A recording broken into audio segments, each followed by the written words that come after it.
Rukavian, who spent 26 years at the legislature, to say a few words. I just came here to keep an eye on Marshall and Albert myself. So, I came here to keep an eye on you. yeah, well, you didn't know I was going to be here. But, I spent 26 years at the Capitol, and I got elected right after those numbers, as Jim indicated, went from about almost 16,000 at one time to about 2,000 or 3,000 overnight. And I see some of the folks I work with at Mintech, like Billy Erzar, where we had, I think, 4,300 members in our union, and about 300 or 400 people from Ely every day just driving to Mintech, who had worked in, U.S. Steel's mines up here, and then many other Elyites who worked at Reserve and LTV. And so, when you go from 14,000, 16,000 miners to 2 or 3 overnight, you have a crashing economy that it really took years and years to recover. And then just as we thought we were recovering, we had the LTV shutdown in 2000, which again set us all back.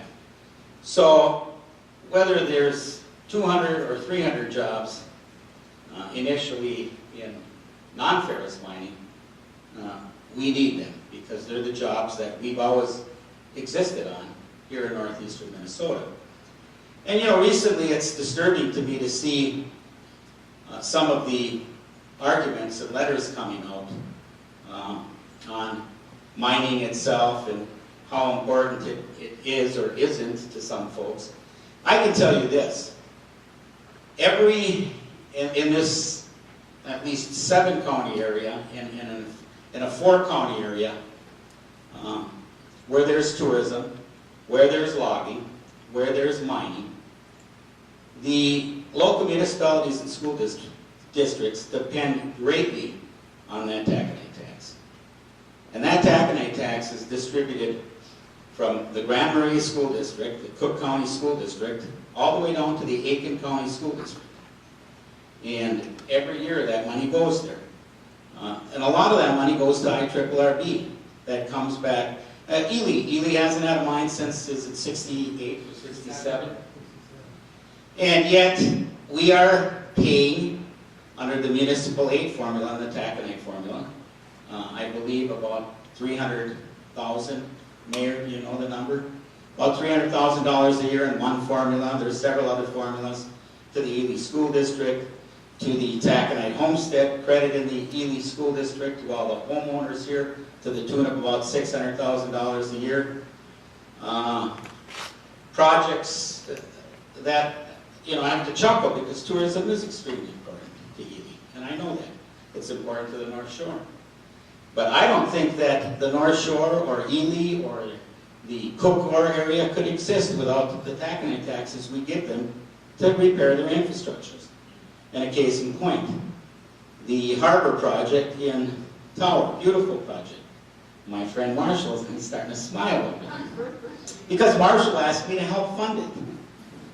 $3.2 million, I think, initially, with a few more kick-ins from the IRRB. In my 26 years representing Eveleth in Virginia, Eveleth and Hibbing, we did give a grant of that size too for the Laurentian Energy project to convert the 2 electric plants to burn wood down there in Hibbing in Virginia. But we never gave a grant like that to any place else.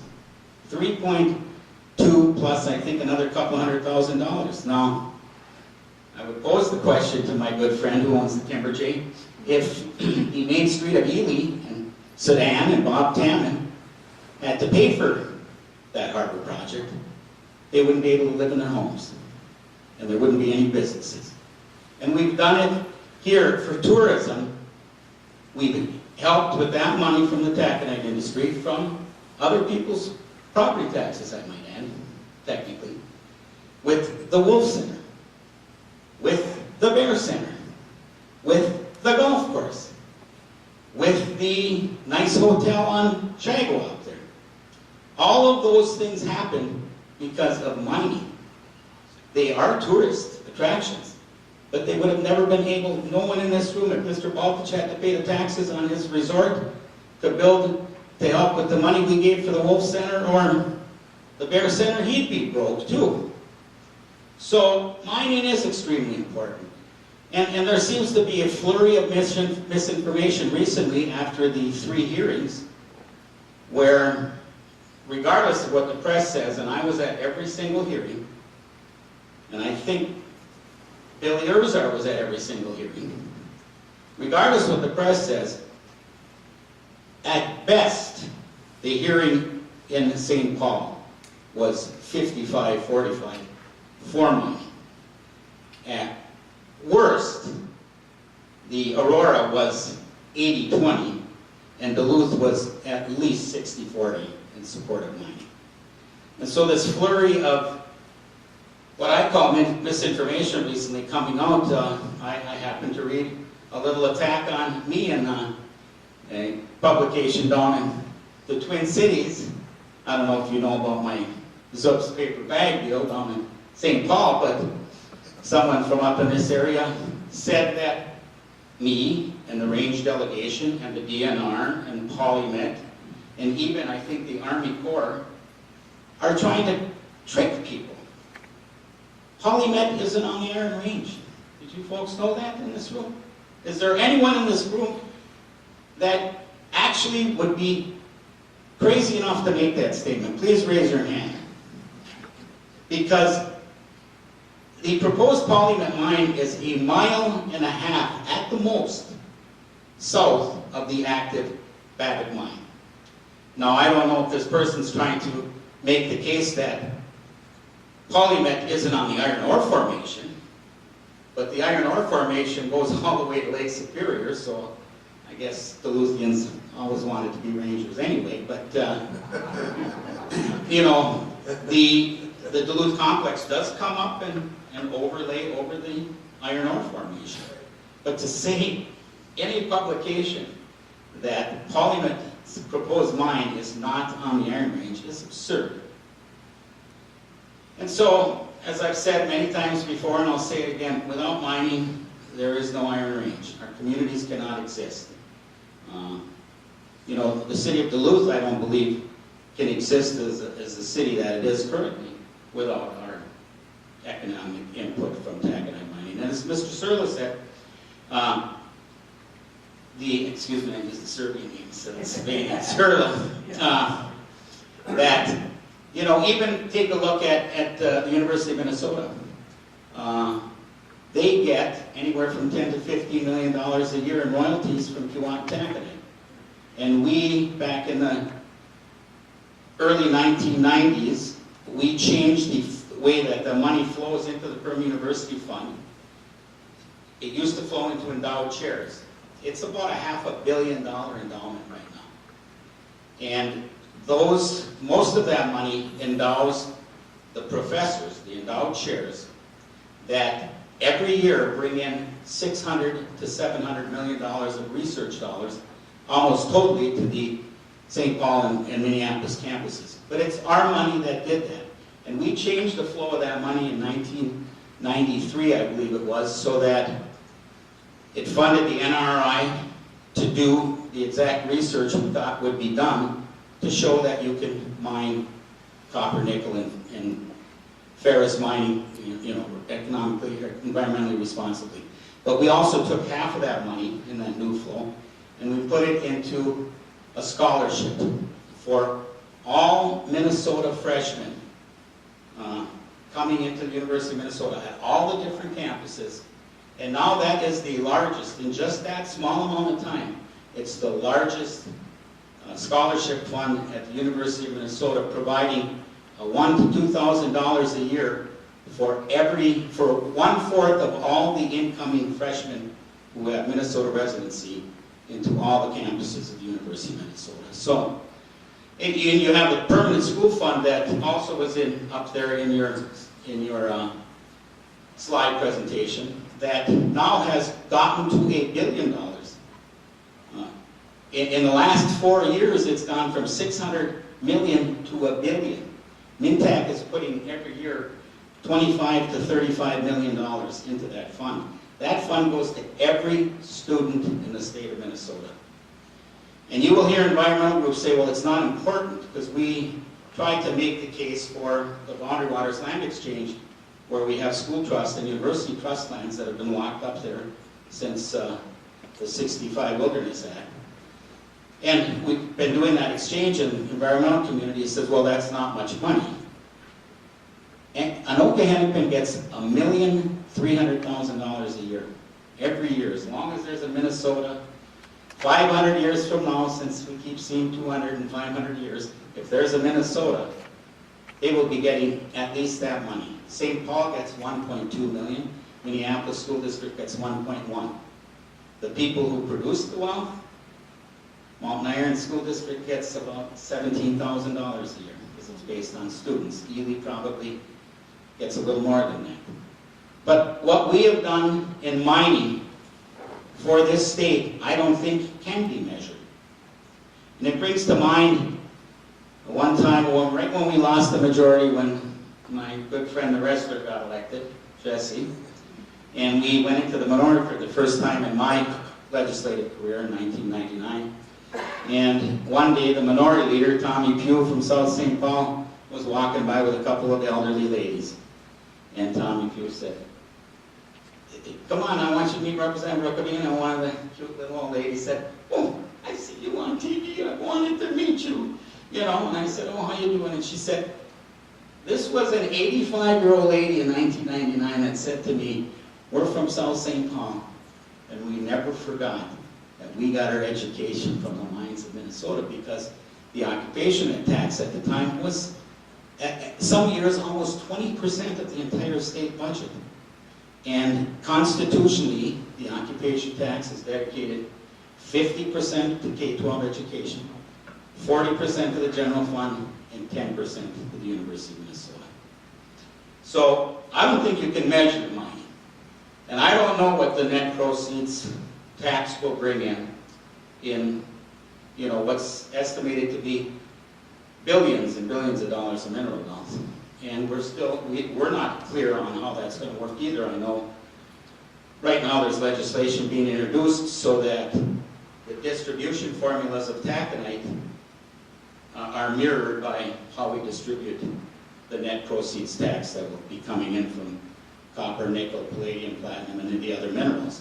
But we have no idea of knowing how much it'll be, because, what's the price of platinum, what's the price of palladium, what's the price of cobalt and silver and gold and all the other minerals.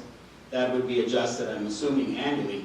One thing I will say that we are a little concerned about is that the occupation part of the net proceeds tax, the occupation tax right now, we think is a little high, and that the production tax would be the local property taxes that stay in this area, is lower than it should be. So we're trying to, at least when I was there, and I know Representative Metz is carrying a bill this year, is we are trying to mirror what other property taxes pay in corporate income tax, which the occupation tax is, versus what their property taxes are in the state. So take a Walmart and see, or a Best Buy, and see what they pay collectively in property taxes around the state, and then what percentage they pay in corporate income tax, which not going to pay anyway, but that's a whole other issue. So that's what we're trying to do with that. Other than that, I could sit up here and babble forever, because I just love talking, and I love working in a room, but, if there are any particular questions about, the taconite production tax itself and the royalties, I'll try to answer it. Yes, sir. Talking about money, or taconite money. That is one I love a good argument. Let him keep talking. Could we share the mic? Share the mic. We want to hear him.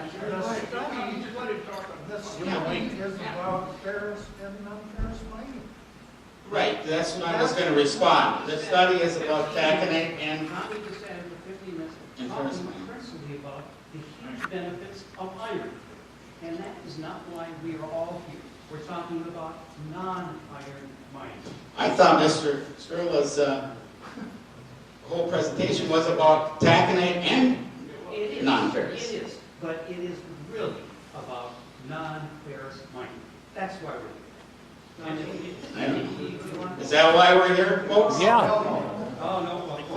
wants to know. But let me just say something in response to what you said, and it's a fair question. I went to all 3 hearings, and at every single hearing, and please correct me if I'm wrong, Billy or our Marshall even, at every single hearing, taconite mining came under attack. At every single hearing. Yeah, I probably. And if you read, and now there's been someone who used to be an Eliite, who claims to be an Eliite again, that has moved back home, who has been in Washington for the last couple of weeks, who has been asking the U.S. Forest Service, the United States Department of Agriculture, and the EPA to do cumulative effect studies of all mining before any permits are issued, collectively. Taconite, I disagree with you. Taconite mining is under attack in this state as much as copper nickel mining is, because I heard it with my own ears, I've seen it with my own eyes. The wild rice study can have a serious impact on taconite mining, which I think is the reason, not initially that it was brought to everyone's attention, because nobody knew there was a wild rice. The people at the Minnesota Pollution Control Agency didn't know there was a wild rice number that was submitted in the 1974 Clean Water Act. And that is being used right now against not just copper nickel mining, but taconite mining. And when I had to read it in the paper, and I had to, kind of felt like Popeye last week, it was just like, that's all I can stand, because I can't stand no more. So I answered someone that posed the question that's claimed they've been here at cabin since 1966, or excuse me, 66 years ago, it should have been 1950, whenever, that who would buy a home or cabin in a mining area? Well, I guess the answer is you did. Pretty stupid question. And I know many other people that did. I know people that drive by the, the Tower, or the Sedan Underground mine and bought land on a lake that U.S. Steel owned the lake and the mineral rights for 100 years, that didn't know there was mining going on. Well, what the hell did they think U.S. Steel owned it for 100 years for? So I disagree with you. We are under attack. Our whole way of life is under attack. And anybody that thinks tourism is going to have Ely survive, I want to know who they're going to tax next to get a Bear Center, or a Wolf Center, or a Main Street, or the sewer and water, or the golf course, or the $1 million we just gave the school. $1 million of taconite money, just here. Take the school money, take $1 million from the Quad Cities down south and fix your school in Ely. Because we're generous people. Because we're all Rangers. But at the same meeting where Ray Marsnick stood up and thanked Senator Bach and Representative Dill for the $1 million we got, a gentleman who doesn't like mining and evidently doesn't hear very well stood up and said, mining doesn't help Ely. I wanted to say, but I was there representing Representative Nolan, so I'm here tonight on my own, by the way, Marshall. I wanted to say, how can you say something that absurd when you just heard Ray Marsnick tell you you got $1 million from taconite mining? So, I don't agree with you that Mr. Sperla's study was just about non-ferrous, and I don't agree with you that the public and many of the people against mining are just against copper nickel mining. They're against all mining. And if they're against all mining, I think they're against us. And with that, unless anybody has any questions, I'll sit down.